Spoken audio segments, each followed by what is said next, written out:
मृत्यु लोक में सचखंड जैसा अनुभव किसी विरले को ही प्राप्त होता है। तो भाई सबसे पहले ये विचार करके तो देखो कि सचखंड का अनुभव है कैसा, क्योंकि जो हमारे सामने है उसे मृत्यु लोक कहा गया है, और कहते हैं इस मृत्यु लोक को काल का गाल भी कहा गया है। अब इस काल के गाल से कोई नहीं बचता। तो अब बात आई कि सचखंड।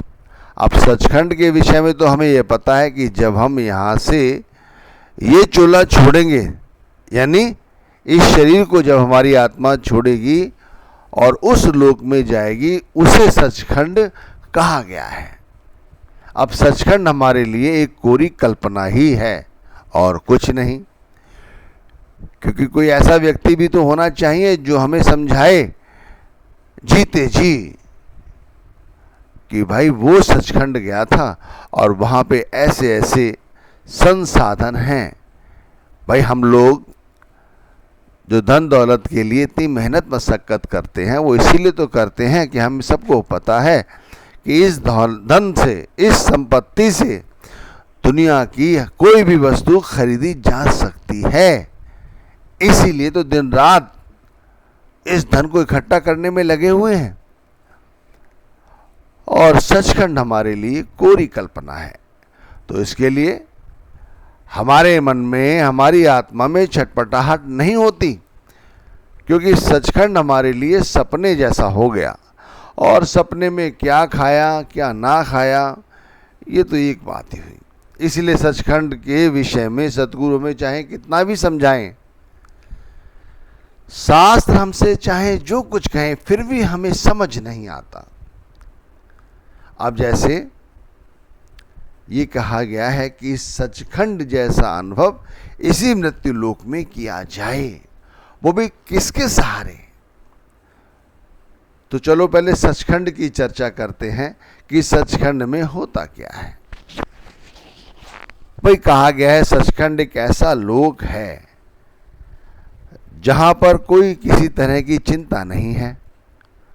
वहां जो भी कर्म किए जाते हैं उन कर्मों के बाद कोई और कर्मों का विधान नहीं बनता। जैसे संसार में इस मृत्यु लोक में हम कोई कर्म करते हैं तो कर्म का फल हमें भुगतना ही पड़ता है, लेकिन वहाँ हम जब भी कोई कर्म करते हैं तो उसका कोई हमें फल भुगतना नहीं पड़ता। वहाँ ना कोई गलती होती है, ना कोई अपराध होता है, ना वहाँ कोई डर है किसी चीज़ की, ना किसी चीज़ की कोई चिंता है, ना कोई ऊंचा पद मिल जाए, क्या कोई नीचे गिरने की अवस्था हो।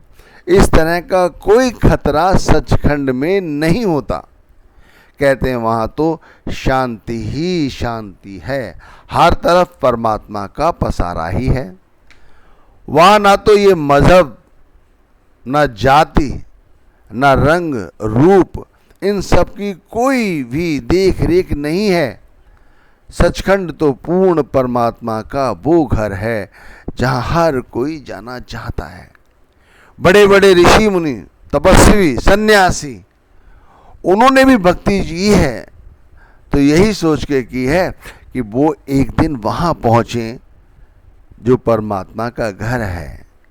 कहते हैं सचखंड में पहुँचने के बाद हमारी आत्मा को बार बार इस मृत्यु के या इस मृत्यु लोक में आना नहीं पड़ता। वैसे हमारी आत्मा को तरह तरह के वस्त्र इस मृत्यु लोक में भटकना पड़ता है, कभी कुत्ते के शरीर में, कभी बिल्ली के शरीर में, कभी पशु पक्षी के शरीर में, कभी मनुष्य जाति के शरीर में, कभी वनस्पति के शरीर में।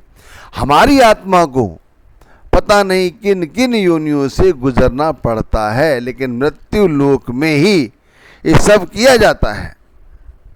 सचखंड में ये सब नहीं किया जाता। इसीलिए तो कहा है कि भाई एक ऐसा देश है जो सचखंड है, उस सचखंड का अनुभव क्या हम इस मृत्यु लोक पर कर सकते हैं?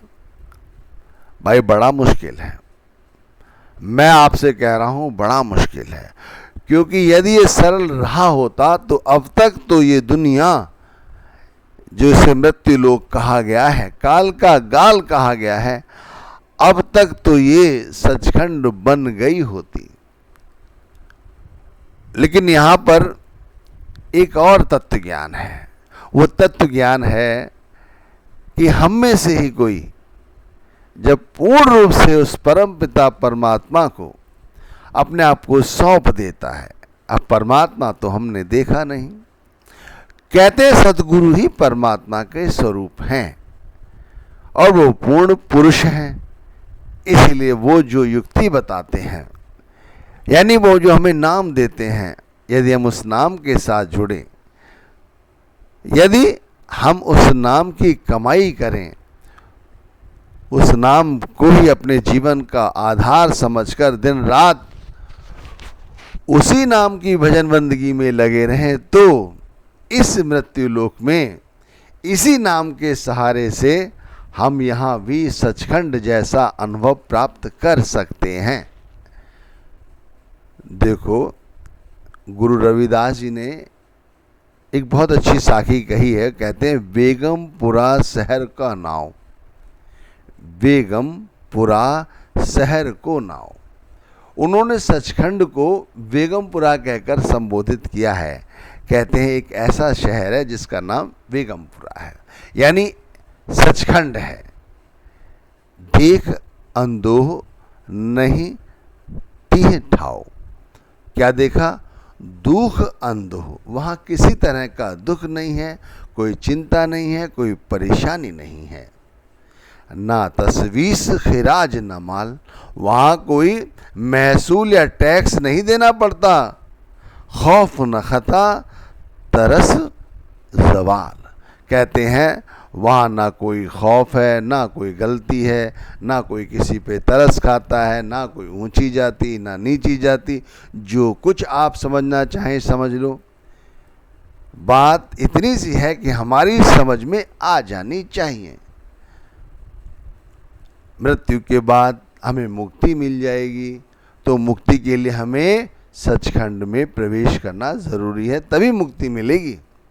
और सचखंड एक ऐसा देश है जिसे गुरु रविदास जी ने बेगमपुरा कहकर संबोधित किया है।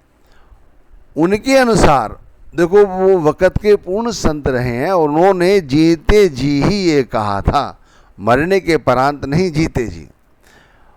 भाई संत जो महात्मा होते हैं, जब वो रिसर्च करते हैं अपने अंदर जाकर, उस परमात्मा द्वारा भेजे गए सतगुरु के साथ अपने आप को जब जोड़ लेते हैं, तो सतगुरु हमारे अंदर से जो विकार है वो उन्हें निकाल देता है, और हमारे अंदर एक स्वच्छ मलिन जो आत्मा है, वो आत्मा इस तरह से परमात्मा का अंश होते हुए इस ज्ञान को समझ जाती है। और जब वही आत्मा दिन रात नाम की भजन बंदगी करती है, तब उसे उस लोक यानी उस सचखंड के बारे में, इस लोक यानी इसी मृत्यु लोक पर उसे सब कुछ समझ आ जाता है, और वो हमारे सामने उन बातों को रखती है। वो जानती है, वो पूर्ण पुरुष की आत्मा जानती है कि हम जैसे अभागे तो कभी इतनी मेहनत कर ही नहीं सकते। इसीलिए वो अपना जो रियलाइजेशन है वो हमारे सामने रखते हैं, कि जिससे हम उनके अनुभव पर आधारित जो हमें समझाया गया है उस पर चलकर अपना कुछ काम बना लें। तो इसीलिए उन्होंने कहा है, बेगमपुरा शहर का नाव, दुख अंधो नहीं तीताओ ठाओ, ताम तस्वीस खिजाओ न माल, खौफ न खता तरस जवाल। अब आप सोच के देखिए, उन्होंने इस तरह से सचखंड की व्याख्या की है जो इसी पृथ्वी पर है।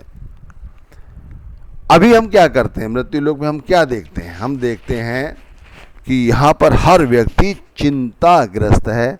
हम खुद चिंताग्रस्त हैं भाई, सभी को कोई ना कोई चिंता लगी हुई है। अब गुरु अर्जुन देव जी ने किस तरह समझाया है? तिस ग्रह बहुत तिसै ग्रह चिंता, जिस ग्रह थोड़ी सो फिर भ्रमंता। जिसके घर या जिसके अंतर में कोई चिंता नहीं है, किसी पदार्थ के लिए कोई लालसा नहीं है, कोई इच्छा नहीं है।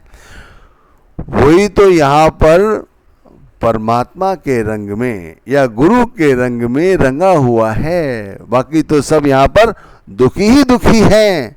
कैसे दुखी हैं भाई? जिस ग्रह बहुत, जिनके घर में बहुत है, वो उसे संजोने की चिंता में लगे हुए हैं। कैसे उसे संजोया जाए, संवारा जाए, कहीं कोई चोर ना चुरा ले, किसी तरह का कोई टैक्स ना लग जाए, है।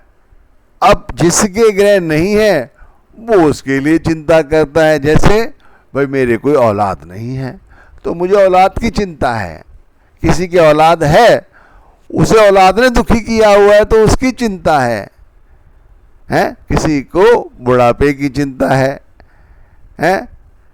भाई हम दिन रात इसी चक्की में तो पिसे जा रहे हैं, हर दिन इसी चक्की में पिसे जा रहे हैं।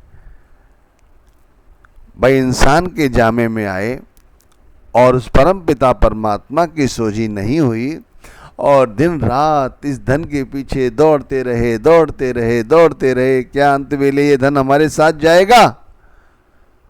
चलो भैया मैं आपसे पूछता हूँ, क्या ये धन हमारे साथ जाएगा?